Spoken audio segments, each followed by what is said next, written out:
नमस्कार। नानी की कहानी में आपका स्वागत है।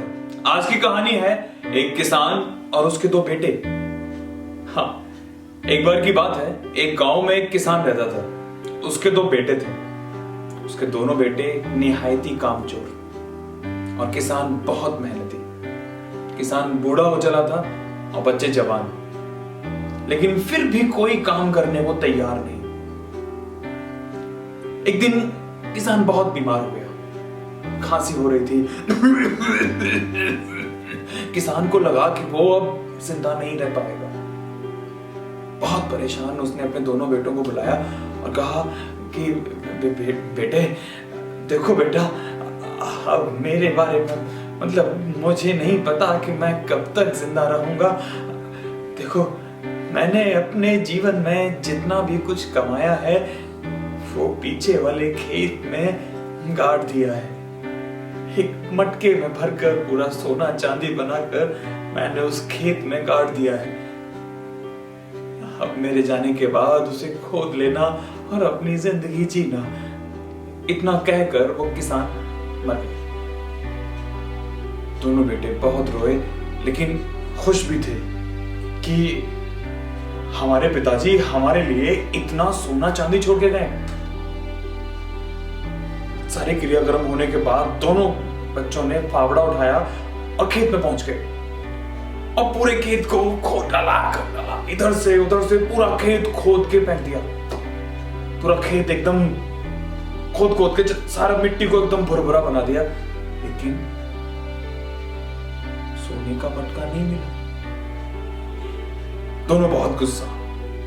हमारे पिताजी ने हमें बेवकूफ बनाया है, उन्होंने कुछ नहीं रखा हमारे लिए, हमें बेवकूफ बनाकर चले गए। सोने का कड़ा है, सोने का कड़ा है, कहां है? तो दूसरे वाले ने कहा कि अब तो वो चले गए, गुस्सा करने से क्या फायदा।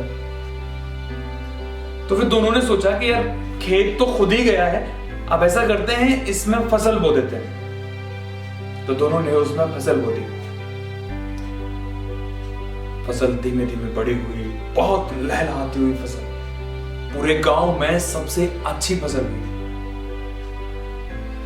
तो एक दिन गांव का सरपंच वहां से निकल रहा था और वो दोनों भाई मैट पे बैठे हुए थे, यानी कि खेत के किनारे बैठे हुए थे।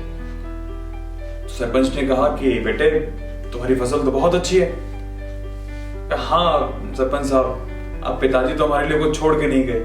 उन्होंने कहा था कि इस खेत में सोना गड़ा हुआ है, तो हमने पूरा खेत खोद दिया। अब खेत तो खुद ही गया था, इसलिए फसल बो दी। तो सरपंच ने समझाया कि बेटा, ये फसल सोने से कम नहीं है। तुम्हारे पिताजी तुम्हारे लिए यही सोना छोड़ कर गए। अगर सोने का घड़ा होता तो वो एक बार में खर्च हो जाता। इस खेत में जितनी बार फसल बोओगे उतनी बार सोना उगेगा। ये मिट्टी बहुत उपजाऊ है, मेहनत करो और सोना कमाओ। सरपंच इतना कहकर चला गया।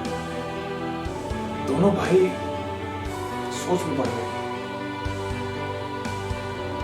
हमारे पिताजी ने हमसे झूठ नहीं कहा, बल्कि उनकी बात में जो सच्चाई थी हम समझ नहीं सके। और दोनों के मन में जो अपने पिताजी के लिए शिकायतें थी वो दूर हो गई और दोनों हंसी खुशी अपनी फसल काटी और अपना जीवन व्यापन करने लगे, यानी कि अपनी जिंदगी जीने लगे। तो ये थी आज की कहानी। ये आपको कैसी लगी कमेंट बॉक्स में लिख के जरूर बताइएगा। और हाँ, मॉरल ऑफ द स्टोरी, हमारे बड़े यानी कि हमारे पेरेंट्स, ग्रैंड पेरेंट्स हमें जो भी बात कहते हैं उसका कोई ना कोई एक मीनिंग होता है और हमारे भले के लिए होता है। तो उनकी बातों को नजरअंदाज ना करें। तो मिलते हैं अगली कहानी में, नानी की कहानी में। तब तक के लिए नमस्कार।